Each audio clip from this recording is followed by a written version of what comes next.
the assistant art director for World of Warcraft, and Ion Hazzikostas, the game director for World of Warcraft, and we're going to talk about Shadowlands. Yep. And I think, Mike, you have a question you want to ask first?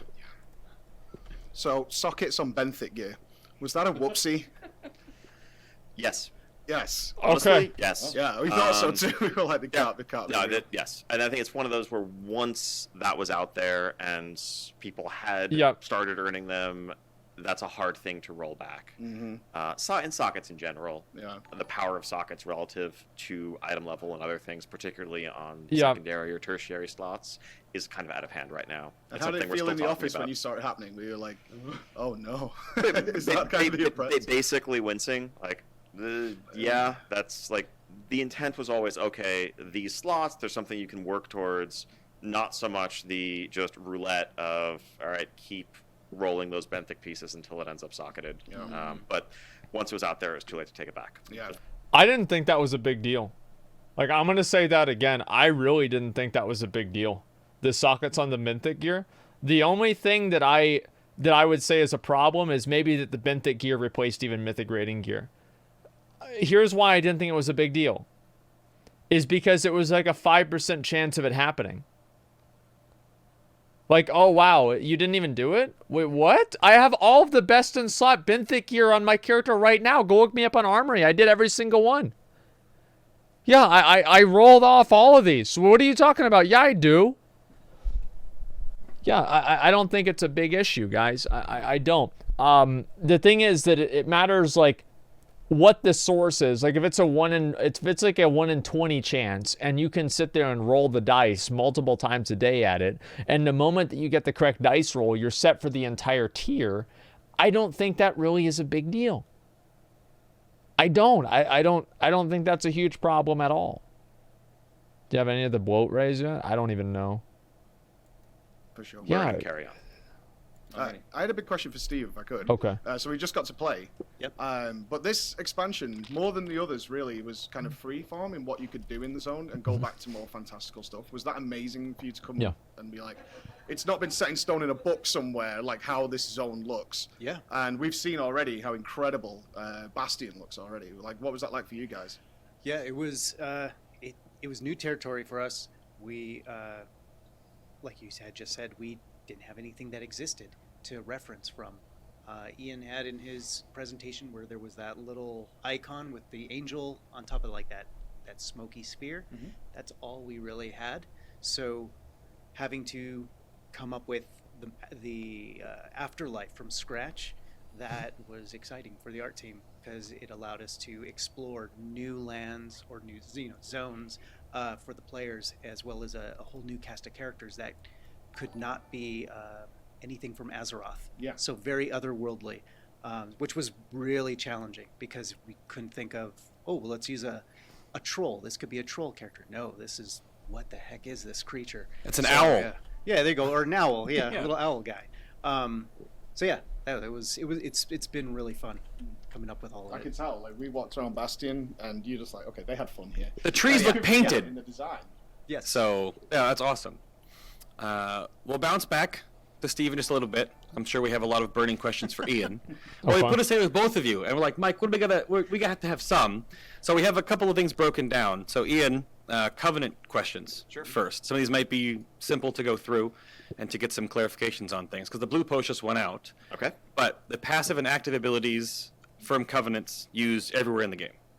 Endgame activities, PvP. Yes, and there's no passive ability to my knowledge. They're both active abilities. Oh, really? Okay. Yes. Okay. It's one combat ability that is class specific. Okay. So effectively, I thought I read the class abilities for and passive each yesterday. covenant has a more universal. It's almost like a covenant racial, if you think of it that way. Okay. It's more of a utility, convenience, opens up some options to you in navigating the world, avoiding some encounters as you see fit. Alrighty. How hard will Soulbinds to Covenants be to respec? And are there any drawbacks to respecting? So we'll have a lot more information about Soulbinds in the deep dive panel. Okay. I think a lot of those details also just frankly aren't set in stone right now. Yeah. I think Soulbinds are designed with more of a sense of horizontal progression in mind. The idea is you can undergo a Soulbind with one of a set of souls that you'll be able to build a relationship with through your Covenant campaign and through that progression, and you will you'll unlock multiple, progress through the trees of multiple, but take one out into the world with you at any given time. Okay. Changing from one to the other will be a very simple matter. Now, if you've made choices within their individual trees, those are the sort of thing that's likely to be respecable, but not quite as fluidly. Okay. But we'll see how it plays out and how it feels, really. But he's mostly wondering about how locked are you. You said permanent as a choice, but obviously that would be a problem with like locking a certain spec and class into a certain hierarchy depending on endgame numericals and things. That's why we're wondering. When you say permanent, what do you mean? Well, if you with pick reference to what? Like if you pick one covenant, that's that character's covenant forever. Okay, it's not. Oh, that's a permanent. good question. It is That's a really good question. Weighty choice. A weighty choice. Think Aldor Scryer.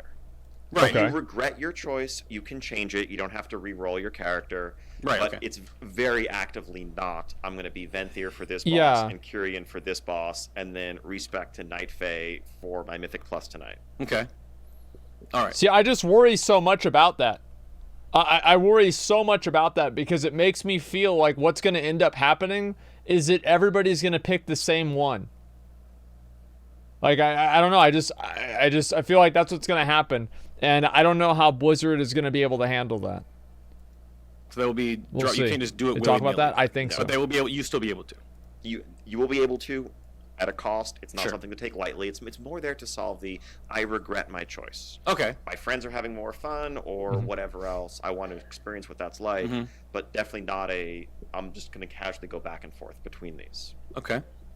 You want to get? Yeah, so on that note, obviously, most of my questions are about the top end, is Sure. where we would go. I'm shocked. Yeah. What steps are you taking to avoid people feeling pigeonholed into certain covenants? Good like question. We saw with Aldor and Scryer, Yes. and even Lower City, where you focused that reputation. Totally. Because I felt like you were announcing TBC, actually, most of the time. Obviously, we look at things and go, well, that was just so much better. We all have to go more, if there is one, or Bastion or whatever. So, I think we're definitely mindful of the fact that when it comes down to a simple choice, Yeah. there's going to be a mathematical right answer. As well as Okay. we might want to balance a talent row, there's going to be the one that sims best, or certainly for a specific encounter is the right answer there. Yeah. Where I do think we actually can attain fuzzier choices is where it's a lot of options, a bucket of many choices together. Like, which is better, this talent or that talent? That's answerable. Which is better, mage or warlock? It depends. I know sometimes someone might argue that there's a specific answer to that question, but broadly, if someone asks you what class you should play, it really does depend. They have strengths and weaknesses. And when a covenant is the sum of a range of perks, a couple of active abilities, soulbinds which each have their own traits within them that are tunable, we feel confident that we can get to a point where there isn't a clear-cut right answer, where it's like, oh, if you're a warrior, if you don't pick Venthyr, you're screwing up. That actually is a good answer. That's a good answer in general. I like the perspective that he's taking. So what he's thinking about doing is making the covenants give multiple abilities and multiple bonuses, so it's harder to decipher which one is the best because each one affects your character in different ways. That's actually that's like a 200 IQ solution. I mean, like that's good. I like that. I don't know if it'll work, but it's a good perspective to have. Now, in a specific situation, is there likely to be a good answer there? Yeah, Yes. of course. But broadly, we want to make sure that no one feels like they made a clear right or wrong choice. Okay. And I know that's easier said than done. Yes. Yeah, for sure. And along that note, we looked certainly over BFA and Legion, is that each looking past just the launch of Shadowlands, because obviously this system feels like it's quite deep. There's a lot of detail to it. There's tech trees and stuff inside it. Are we going to look similar to what we've seen of the last two expansions, where each patch has then added another system on top and another? What are we dumping from BFA is basically the gist of this question, and keeping rolling and iterating on throughout this, or are we going to see by the end of it there's three different, you're now in three covenants with different things going on? So, I would say it's easy. Ideally, not. Right. Okay. There's a couple different answers there. I think in Legion, we didn't really plan for the long term of the artifact as well as we should have, and that led us to explore the Nether, like Crucible and other things. We just got to a point where it's like we could just keep adding a whole bunch of new passive traits, but there's no choice here. There's no customization. That was exhausted early. Battle for Azeroth, things like essences were there more as a band-aid to flaws in the system that quickly became apparent after Battle for Azeroth was live. That wasn't. We didn't launch the system with the intent of expanding it. I just want to say they did not become apparent after Battle for Azeroth was live. They became apparent the second the system was announced. And despite all of the viewer and player and beta feedback and alpha feedback, they went through with it anyway. These issues that people had with Azerite gear were identified within 1 hour of the announcement of Azerite gear. I think our goal with Shadowlands would be that there may be a horizontal or vertical expansion of the existing system, but not new systems layered on top of it. So you might get an additional Soulbind that you gain access to through later story content that broadens your options, or an extra row to their trees. But that's a very different story than a totally different progression system like, let's say, Essences. All right. With the Covenants being the new thing within Shadowlands, what are Horde and Alliance and the original faction, Red versus Blue, doing in that regard? If you're in the same Covenant with a whole bunch of Horde in your alliance, can you communicate? Can you do things together? Is there any connection there? Is it still just Red versus Blue, period? There's no crossover? Yeah, that's a good question. It's the uneasy tension. And there is separation, there isn't cross-communication, there isn't cross-grouping, but it's similar to how the class orders worked in Legion, right? Okay. You were technically both on the same team, you're both part of the Druid class order hall or Demon Hunter, but there's a fundamental difference. And, I think as we're going to see how the Alliance versus Horde story advances, this is an armistice. This isn't holding hands and forgiving and forgetting. There's a large portion of the Alliance that are like, hey, literally you just committed genocide against a portion of our group. Right. We're not just going to put bygones to say bygones are bygones and move on from there. Okay. And likewise, you mean like WoD?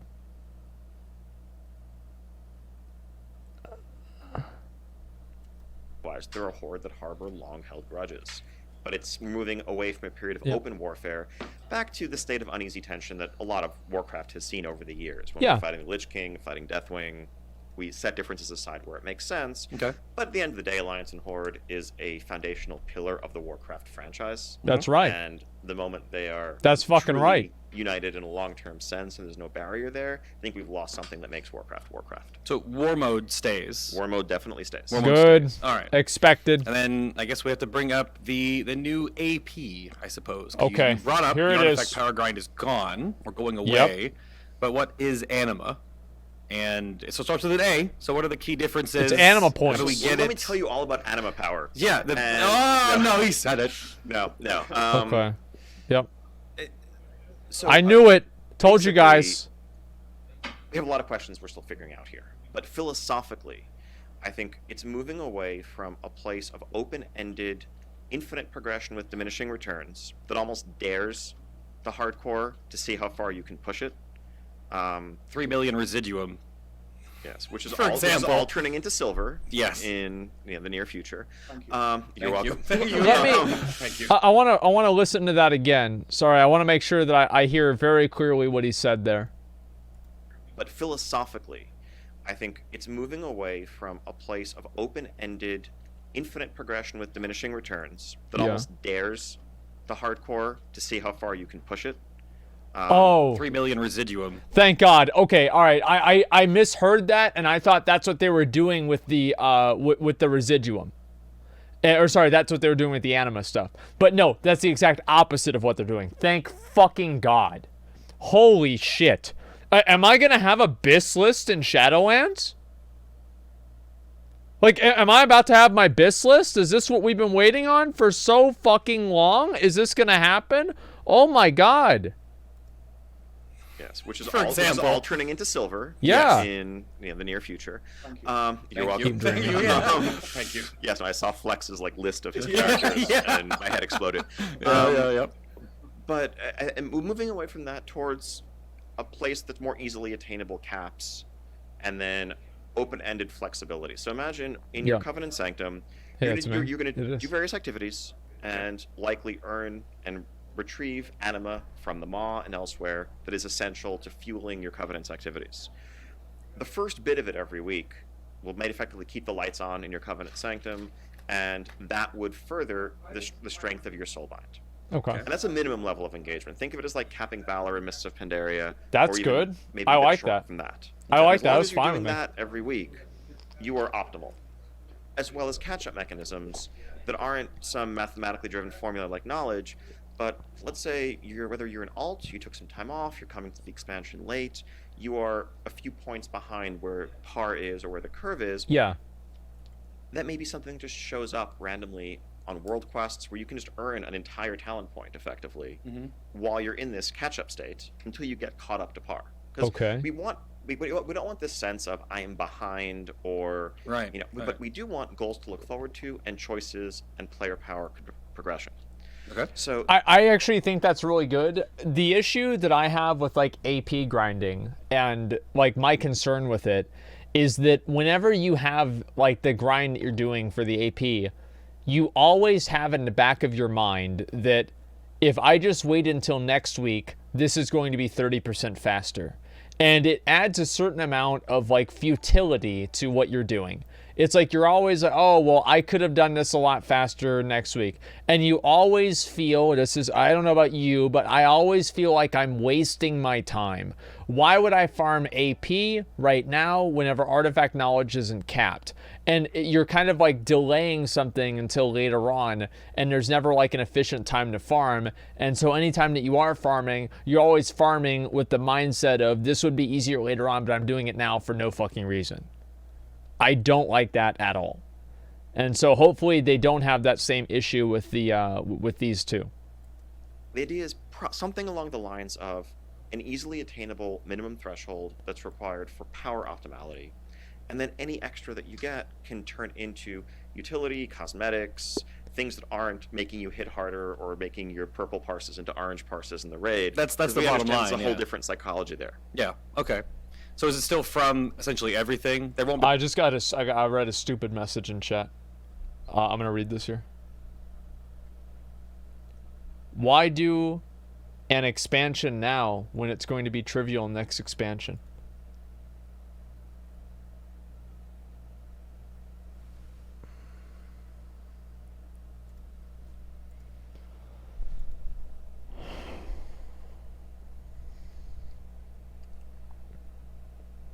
Because the next expansion isn't coming out next week. That's why. It matters how long it's going to be between point A and point B. If you work your ass off for an item that's going to be good in the game for a year, that feels better than working your ass off for an item that's going to be 30% worse next week. That's why it's different. Everything is fleeting, but whenever you're literally seeing your time fleeting away every week on a 30% basis, then yeah, you start to feel like you're wasting your damn time. Like an island's version of Anima dump every week? It's just sort of from every activity, or to be decided. I think we wanted to have some theming to it, but a broad range of activities. Certainly, no matter what your play style is, since this is a universal system, you should feel like you can keep up and play the game the way you want to play it without being forced into activities you don't necessarily enjoy. Okay, that answers a bit of a question later on. Okay, we'll throw it to Steve, and then you want to ask. You can talk about Torgeth. Yeah, sure. But so Steve, this is kind of veiled as like one of the positive memes in the community, and we bring it up a lot when we see everything. And I was sitting on the media platform with Mike watching the Shadowlands reveal trailer, and we basically just nudged each other. It's like, oh, this is the positive memes you mean? Go. So what? Yeah. So what do you guys feel internally, or what do you share around the office, or how do you just feel about the community's perception of just like, oh, it's always the art team sort of carrying this or moving this forward, changing the state of the game, because you guys have always made some incredible scenery. The landscapes were in, the dungeons, the raids. I mean, you just tested Nyalotha. And this is a waste of a question. Because you're always way ahead of where we are experiencing. This is such a waste of a question. So do you have to like roll back each time to sort of like relive, oh, we made that a year ago, and they finally get to see it. Like, what do you guys do to catch up with all that? Oh gosh. I think we just wait until it hits like PTR. Okay. Once it's out there and the public is actually starting to play it and they have some feedback, that's where we sort of return to it and just sort of keep it, start to address like anything that we see. Oh, they're reacting negatively to a particular thing that we created, like whether it's an armor set or maybe it's an effect for one of your abilities, you know, and it's like, oh, maybe it just doesn't look right for a paladin, and we'll go back and we'll make those changes. But that's usually like Ian will come and we'll sort of discuss those things. Okay. Okay. But for the most part, yeah, it's like we'll finish it, and then right when they get to it, it's exciting to see. Okay, they're actually playing through it. What are their thoughts with all of? No, actually, you know what? That turned into a good question. Yeah, it did. Like it's a good answer. Nyalotha, like that was challenging. That skybox was amazing. Yeah. The raid is a zone. Yes. Not just like, you know, like Ulir was like, it's just a tower under the ground. Yeah. But Nyalotha is a zone. Yes. And seeing like that giant tentacle up in this, or tentacles up in the sky, wherever you're looking. We actually saw that accidentally because we accidentally killed the boss. We clicked a thing, there's a shiny thing, and they were like, whoa, okay, then now this is Nyalotha. There it is. Yeah, yeah. So that was very challenging to try to figure out, okay, how do we make it look like you're in this world or in the mind of N'Zoth. Of an old god, yeah. That's a lot. Yeah, that was something, again, like we were trying to figure out what would that look like, and how do we make it feel like your mind is being messed with as well. So I think that was one of the important things that you had. Yeah, it's pretty hard to do. Pull this off. You know, this is very important because that's a key story element. And then the follow-up to that, I don't know if this is directly your department on this, but the new character customization creation, does that mean that the entire overall arcing structure has been size sliders and updated? That's been a huge ask in the community for a long time, that the character creation, essentially the engine, ask is about what's the being boobs. Updated. We can't see it on the media floor right now. It's not something that's implemented, but is that wholly reworked, or is that just like more tickers to unlock every preset, essentially? Right now, we're still discussing what that's going to look like, because now that we're actually having that artwork created, we're starting to figure out, okay, we're going to need to open up more slots for, you know, the customizing, like picking your customization. So it's still undecided right now. We're still thinking about it and coming up with some new ideas, because we definitely want to at least make a visual change to things. That'd be great. I wonder how that's going to work with the armor sets and everything. Like, yeah, give me titties. Well, I'm okay. Like, if they want to have like equality, right? And so like for a boob size slider, I have to also have a dick size slider. I think that's a win-win. Like that's a win-win. Like I'm totally okay with that. Like we have a boob size and a dick size slider. We're using both of them at the same time. I mean, that sounds great. That sounds great and amazing to me. Okay. Okay. I think on that, I think the current plan is, I mean, it's not. WoW is never going to be a game with sliders where you can pick, how long you want your nose to be and all of that. There is definitely a lot of under-the-hood engineering work to remove old limits, to separate out things that were tied to each other, to really unleash the art team's potential. That's just what I was talking about. I wanted to touch on some of the philosophies you're going into Shadowlands with. Sure. Certainly a lot of the features that came with BFA we felt required, and you touched on this a little bit. Yeah. And kind of continued on there. Is that something you're actively working against in Shadowlands, saying... so we looked at Torgav. The tower, which looks fantastic, but some people don't like it, obviously. But is it linked to, say, the legendary crafting system? So even if you like it or not, you have to do it. Yep, that's right. If you want to be optimal, yes, you have to do it. And that's fine. There are certain things in the game that you should have to do. I think Blizzard is too afraid of making people have to do things. I believe that. Like, I mean, this is what I liked about the Essence system. Is you want all the good essences? Go fucking do Arena, bitch. Go fucking do Mythic Plus. Now go do World BGs. Okay, alright, that sounds good. You had fun with that? No, you didn't? Well, fuck you. Go do a World Quest again. Oh, wow, you want your bonus single target damage? Go do the raid now, motherfucker. And you've got to go do all kinds of different shit. People sell booze for gold? Hey, dude. I mean, listen, man. Like, the thing is that giving people these extra things that they can fucking do it's cool. I consider that a huge fucking positive. And I want to see a lot more different elements of the game that maybe aren't necessarily required, but if you want to be good at the game, I think the Essence system it encapsulates a lot of what I want to see the game be. And I know that some people, the Essence system isn't a big thing with them. They don't like it a lot. But personally, I love the Essence system, and I think that Blizzard did a great job by making it. And I'd like to see more content that follows that same paradigm design, like that design paradigm. I think now, how much do you have to do it? That's a much more flexible thing, right? I think we want to have reasons for people who love it and just want to go in for the intrinsic enjoyment to feel like that's worth their while. But with a major feature like this, whether it's the garrison in Warlords, the artifacts in Legion, there is some amount of participation required with any sort of core build-around feature that aspects of the expansion are tied into. And where do you draw the line between this is now a chore versus this is something that we think is it's a time investment, right? Like how do you differentiate? Yeah, it's amount of time do you take? I mean, hopefully keep it fun. I know it sounds simple, but I think a lot of that has to do with variety and replayability. If you enjoy it, it won't feel like a chore. It's a good point. It's an activity that every raider who's trying to be competitive pretty much does their weekly Mythic Plus. And there is enough variety from week to week that I think that experience stays relatively fresh and interesting. Even if dungeons aren't your favorite activity, it's not something that I've heard a ton of complaints about, I have to do one dungeon every week. Yeah, it's not a big deal. Different dungeons. You're right, it's not a big deal. It's also a system that clearly we've seen some people can put dozens and dozens of hours in a week into because it's just inherently incredibly fun and rewarding for them. That's for them with something like Torghast. For them, being designed from the ground up with a lot of replayability and variety, where you want to do another run because you think you can get farther. You want to see what crazy build you can put together with the abilities that you're going to get. I think that's really true. I'm really excited to do the tower, Torgoth, or whatever the fuck, right? I think it's going to be awesome. But I think it also might be an issue where, like, the first, like, month or so, you want to play it all the time, and then, like, it gets boring after that. And I think that's where Blizzard's real challenge is going to come in as to how to make this. It's like Fortnite, for example. Like, the game completely changes very, very regularly. And compare that to WoW, that doesn't really happen as often.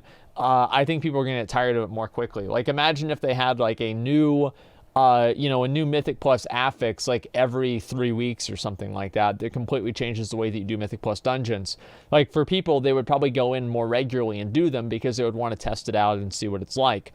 And I can see, obviously, it's not everything about that is not positive, but overall, I think that if they want to make Torgoth replayable on the long term, they have to be a lot faster with making large changes to it to make it more dynamic. The roguelike formula is one that tons of our favorite games that we play, can give you various examples, use those elements. And I think applying that, overlaying that on WoW's combat engine and the external meta progression systems of your WoW character is something that's really exciting to us. Expanding on that then, touching on another area, because earlier in BFA you were like, we're okay if you guys stop doing world quests and stuff. Yeah. But ultimately we ended up having to do them because they tied so much to the artifact power system. And this kind of ties again to concurrent players who don't go and come back and they don't play it like a seasonal game. Is often when a new piece of content comes out, if you have stuck with the content and you've tried to stay relevant, is that you feel pigeonholed into, I still have to do my world quests every day, despite the fact I'm exalted 9 times over. I kill everything in one sweep. Yes. And certainly when Najjatar and Mechagon launched, for a recent example, is if you're a current character, you kind of walk in like the Black Plague of Death. And you eradicate that zone as if, like, it's awesome. They should be afraid of us arriving here. When you're designing content like that, and world quests and stuff, which seemingly designed for fresh characters, this should be how you should boost up. You get your emissary rewards. Yeah. You get some basic stuff to get you going. Yet as current players, we often feel like we're doing the wrong thing by still continuously playing, because we feel like we need to do this because in this expansion, of course, we had to unlock Azerite armor, so I still need to do this content despite out-leveling it. And then when new content comes out, it's also seemingly designed for fresh players as well, whereas there's all this other content that existed for them in the first place. How do we reconcile that, whereas existing players don't feel like... It kind of would make more sense, because this is the feedback I get, obviously, is it would make more sense for me to stop playing and come back in a few months, which is not something we obviously want to do. I mean, that's always right. There's always that tug of war between progression and catch up, and that's been the case really since Burning Crusade came out, and people replaced their Next Ramus epics with items they got from a quest giver, that was not nearly as hard won. And so technically, yes, if you take a break from the game, you will have more powerful gear and things waiting for you when you come back, but you also don't get the moment-to-moment advantage of having that as you're trying to overcome the latest content, earn achievements, titles, or just the general feeling of progression. I feel like that's... Like in vanilla WoW, like if you stop in BWL, you stop playing in BWL, and you come back, and it's like a year later and Nax is out, everybody doesn't have BWL gear. And you still needed to do BWL gear. The way that they solve that, in my mind, is they reduce the amount of catch-up mechanics. I think that's the main issue. Yeah, they reduce the amount of catch-up mechanics. ZG is catch-up? Yeah, but ZG doesn't fill every slot, right? And if they reduce the amount of catch-up mechanics, I think people would be more willing to play the game longer because they would know that their progress that they're making now would be more... it'd be more static, and it wouldn't be as fleeting, and it wouldn't just be replaced in a couple of months. A couple of specific things you touched on. I would say that was one of the problems with Artifact Power, frankly, that the open-ended grindability of it made you keep feeling like you needed to scour the world map for AP, even when you otherwise would have long since said, like, I think we would have been totally fine if when Nazjatar came out and Mechagon came out, you felt zero obligation other than cosmetics or achievements to go do Vol'dun world quests or anything of those sort going on, but that wasn't the case. Ideally, it should have been. Separately, there's just the overall amount of power creep, which I think is a little bit out of hand of late.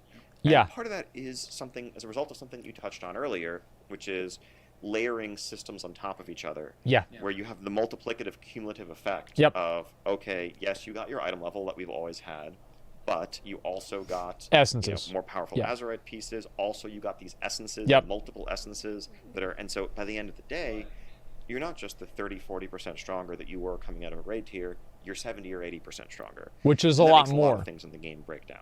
And ideally, even if you are a raider, you shouldn't go into a new zone like Nazjatar or Mechagon and feel like you're just, walking death, laying waste to everything in sight. We felt genocidal, because some of the war campaign had us killing millions of people. And with one Sunfire, I'm like, I'm sorry.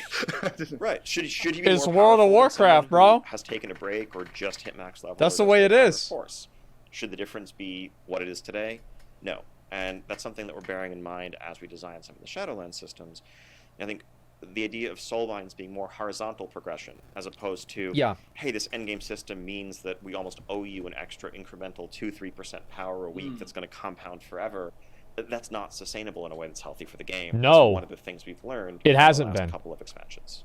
If I could piggyback off that then, because I did want to bring up gear, despite I know it's kind of in the air. The corruption system's being tested. We don't know what's going to happen there. But I think it would be amiss, and people would hate me if I didn't bring up the fact that we've ended up in a scenario, because it goes in what you just said, with us physically having to pay third-party websites to figure out our WoW gear and see if it's any good, which is where we are now, is actually paying websites to figure it out for us. What's the team thinking internally about that? And that's too much. How have we got so far away from Mr. Pandaria, which is like, no one should even need to leave the raid without knowing it's a good thing, when we removed reforging and things? I mean, to be fair, I think back in Mists, people were solving their own traveling salesman problems to maximize hit and expertise and, reforge 9 pieces of gear when you got 1 new item. I think... Yeah, but that was still so much fucking easier than having to pay for a raid simulation bot. I mean, let's not beat around the bush here. Like, yeah, I get that it was complicated then, but now it's like what your hit rating cap is. Like, you don't know what the chance of these procs on the Azerite pieces of gear are. You have to do a bunch of testing and everything like that. It's completely fucking different. I can see what he's saying, but still, it's on a completely different level that makes it a different conversation, in my opinion. It's not obligatory. No, I don't think it is either, but people still want to do it the best they can. Part of this is just a growing sophistication in the community. Honestly, I don't have a good answer to it, and I think it's something we talk about a lot. I would love to hear one, because I'd love to, to be able to just apply it to the game. But I think the challenge is, if you wanted to kill simming, I think items, you'd probably just have to get rid of stats. And if truly items had power, and if this number is bigger than that number, you put the item on, great. But even if we got rid of every sort of, titanforging, make it more obvious. It's not a readily accessible problem to understand which trinket is better, or when you hit certain breakpoints of, the thresholds that change your stat weights or the relative weights. And the fact that these tools exist means that optimizing players are going to take advantage of them. What we want to do is at least narrow the gap between those who are doing what seems intuitive and those who are going to crunch the numbers. Because I think in almost every game, there is theory crafting. Theory crafting has been part of WoW, of every one of these genres for as long as you can remember it. And I don't think we'd want to design a game where there isn't room for sophistication, and the person who wants to take the time to math things out doesn't have some edge. Okay. It's just a question of how large is that edge. If you're going ahead and equipping the higher level item, wearing what feels like it should be right, if you're a couple % behind the person who optimizes, that's not the end of the world. If you're a dozen % behind, 20% behind, that's a problem. So I guess the final question then, while we wrap up here, is that's great. That's actually a good answer. Like, the intuitive decision should not deviate that much from the simulated decisions or the sim-crafted decisions. That's actually a good answer. And I think that the way they do that, the way that you succeed at that, is you create a system where people can actually test and know how much these different bonuses are helping them. Yeah, it's return for casuals. Well, not everything in the game has to be for super hardcore people that take themselves seriously and want to spend all day simulating DPS. I mean, it's not. It doesn't always have to be like that. We need one more healer, by the way, for our runs. If there's a healer that wants to come to our ZF runs, please go ahead and message me. You know, if as gear customization is a big part of this, is tier gear staying or coming back? Okay, or just tell me, Ian. Style of gear. Just say it. You don't know yet. TBD. Okay. Yeah, I think sets, I think, are fascinating and something we want to continue exploring. Okay. Part of what led to us moving away from class sets, some of it was exploring different aesthetics, but another part of it was just looking at how itemization and the availability of items has changed over time in WoW. When sets were first introduced, and Classic is a very readily available reminder of this. Yes. People working for weeks and months to cobble together a full class set, and it being a journey as you progress through the raid zone. With the increased number of loots that bosses drop, multiple difficulties, etc., class sets had gotten to a point where it was a box that you ticked often like 3 weeks into a tier, even more so with, Master Looter or loot trading and bonus rolling the bosses that had the tier pieces you wanted. You almost felt incomplete before you had your set. And then for the remainder of that tier, those slots were dead because you were never going to consider a non-set piece in a slot that shared a set piece. And so what was that really doing for us? Like, there's a cool fantasy to completing a set. Yeah. But what it had turned into in practice was very far removed. It was like a shopping from list. The long-term goal, and was instead actually limiting options. And so that made us take a step back. Let's say, let's put this on pause for a bit. Yeah. We'd love to get back there one day, but we also want to do it in a way that we feel makes sense for the game as a whole. Okay. So we'll find out more about that when beta starts. So beta date? No. Not yet. Okay. And we still have a lot to figure out Sure. and discuss with the community and hear feedback on. Like, this is the beginning of a road that's going to lead to Shadowlands being in your hands in 2020, but we stand at the beginning of the road. In 2020? All right. Oh, okay. Yes. Master. I didn't quite hear that. Master Looter's coming back, correct? That's what I heard. Master Loot and Mythic raids, I think, is the specific. I would say anything is possible, but not currently in our plans. Sorry. Okay. Ian. Yeah. Steve, thank you very much. Thank you. Yeah. Thank you. It's a pleasure. And just to clear the air before we begin, I can actually say buff enhancement. The words are able to come out. Just don't. No. Too late. Too late. You missed it. I like his tears. No. I just choose not to. It's recording. Okay. It's already recorded. But that's a lie. You could. Okay, dude. You could. You just could. did. Yeah. I saw you see word up. You said it right to him. He was right there. Yeah. That's so sad. All right. So what does this mean? This means that Master Looter is going to come back. Because if they say it's TBD, that means that if we bitch and complain about it enough, they'll do it. And that's what I think that's what it is. So if you bitch and you cry and complain about something for so long, Blizzard will eventually bring it back. Remember with tier sets, they're thinking about bringing those back. Remember with getting rid of titanforging, they're bringing that back, right? You bitch, you cry, you complain about it, you get mad over and over and over. That's all you talk about. It's Blizzard gave us Classic. I mean, come on, guys. I mean, eventually you're going to wear them down. So bring titanforging back? Fuck you.